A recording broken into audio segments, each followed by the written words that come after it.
If you think that the left is angry now, just wait until fraudulent Social Security payments stop going out. Michael Snyder reports there's about 15 million people over the age of 90-something that are getting paid by the Social Security, even up to 150 years old. Can you imagine? What is our society going to look like if the biggest fraud in history is brought to a screeching halt?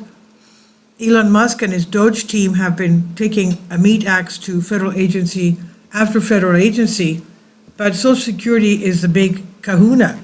And according to the Social Security Administration, in 2025, approximately 69 million Americans will be receiving Social Security payments each month, and those payments will come to a grand total of approximately $1.6 trillion for the entire year. It will come to a grand total, and as you'll see below, it appears that the Social Security program is being victimized by fraud on a massive scale. If those fraudulent payments stop going out, those that have been living the high life at our expense are going to be extremely, extremely angry. I'm entirely convinced that we're going to see so much civil unrest in the months ahead. On Monday, thousands of protesters gathered near the U.S. Capitol in Washington, D.C., and large protests were also being held in other major cities throughout the nation. Groups opposed to the agenda of President Donald Trump's administration and presidential advisor Elon Musk were converging on cities across the nation on Monday to express outrage with slogans such as "Not My President's Day" and "No King's Day." The rallies held by the 50501 movement and other organizations come less than 2 weeks after the last round of widespread rallies and street marches. We witness with growing alarm how our constitutional rights are trampled upon, how the authority of the president is being usurped by those who seek to consolidate power for personal gain, 50501 said in a statement on its website. Meanwhile, President Trump systematically dismantles the very guardrails designed to ensure accountability across the branches of government. Our government has been showering people with money for a long time, but now the gravy train is coming to an end, and those that have been enjoying the party are not pleased at all. But the cuts that have been made so far are nothing compared to the seismic shock that would happen to our society if Social Security fraud is eliminated. On Sunday, Elon Musk revealed that the number of eligible Social Security numbers greatly exceeds the total population of the country. He posted on X, Elon Musk posted, "Yes, there are far more eligible Social Security numbers than there are citizens in the USA. This might be the biggest fraud in history." We're being told that there are more than 394 million eligible Social Security numbers in the system, but there are only 334 million people living in the United States. How did that happen? But it doesn't end there. There are apparently millions upon millions of people over the age of 100 that the Social Security database still says are still alive. On Twitter, Musk joked that perhaps there are a lot of vampires collecting Social Security. He posted, "According to the Social Security database, these are numbers of people in each age bracket with a death field set to false. Maybe Twilight is real and there are a lot of vampires collecting Social Security."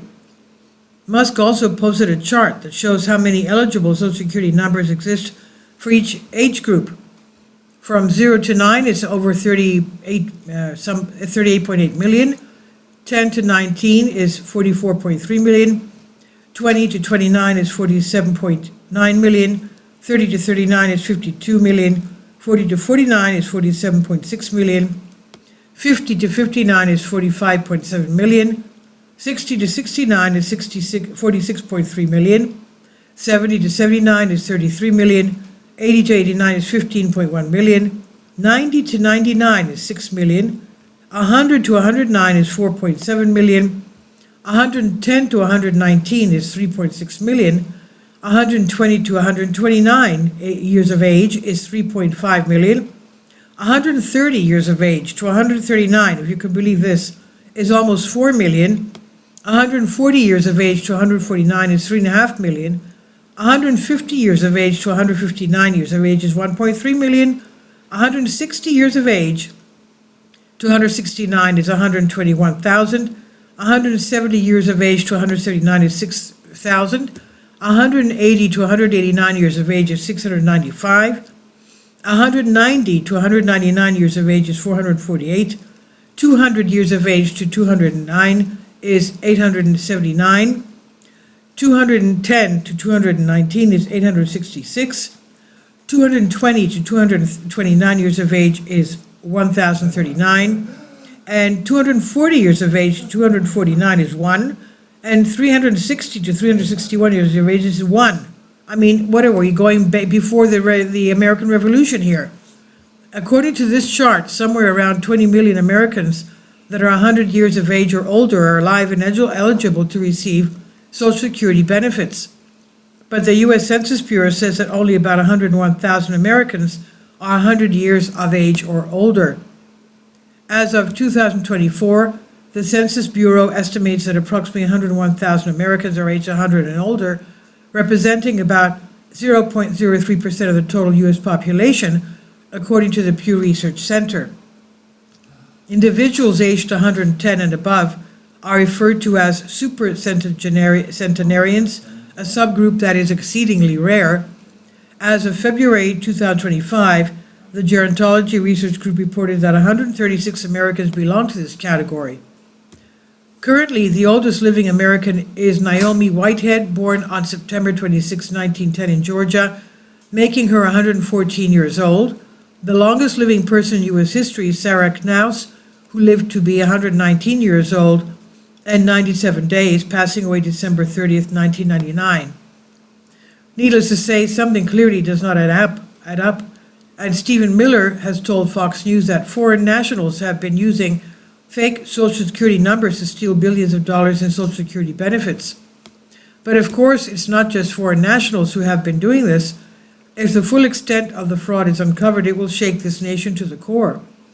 And if the fraudulent payments are stopped, those that are no longer raking in government checks every month will be exceedingly upset.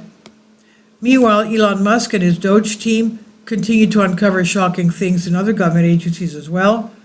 For example, the official Doge account on Twitter just posted a long list of imminent government payments that were stopped from going out just in time.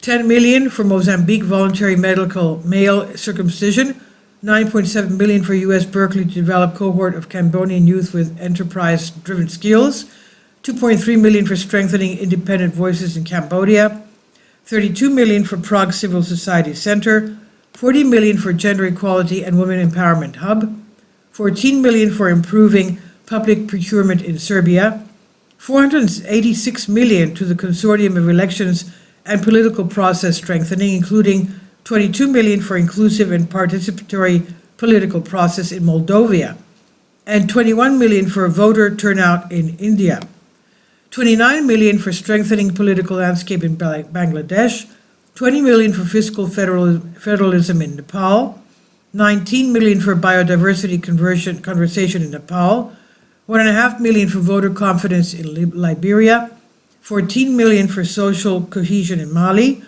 2.5 million for inclusive democracies in Southern Africa, 7 million for improved learning outcomes in Asia, 2 million to develop sustainable recycling models to increase socioeconomic cohesion among marginalized communities of Kosovo, Roma, Ashkali, and Egypt.